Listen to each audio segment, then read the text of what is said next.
Yesterday, I spoke on the phone with a colleague who had an issue during rehearsal where the sound technician told him to please leave his volume pedal at home. And today I would like to talk to you about this from the perspective of the keyboard player and also frequently shifting over to the sound technician's perspective. And also my personal opinion on it.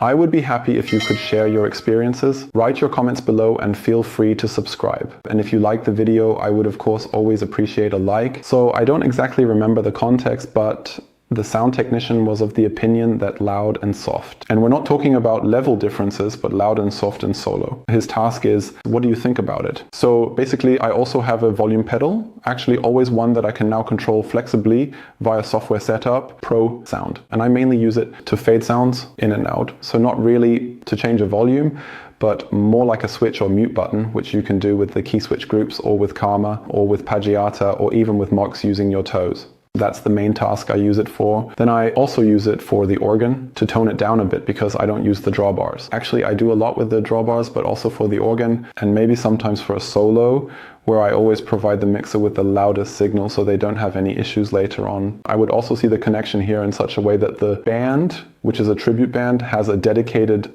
mixer. He is now joining them. That's why these rehearsals, because he believes that such things fall into the tasks or the field of responsibility of the mixer. I basically think that's good. From my cover band, I also know a mixer who does a lot there.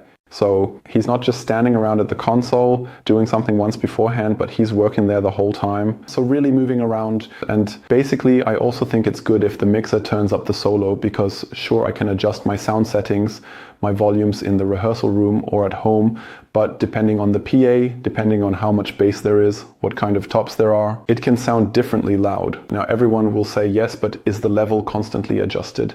Yes, that's true, but the perceived volume ratio can sometimes be different from the objective one that you see. And that can definitely fluctuate, or you might just forget it on stage. Yes, the mixer can also forget it, but honestly, if you have a regular mixer, I don't really think so.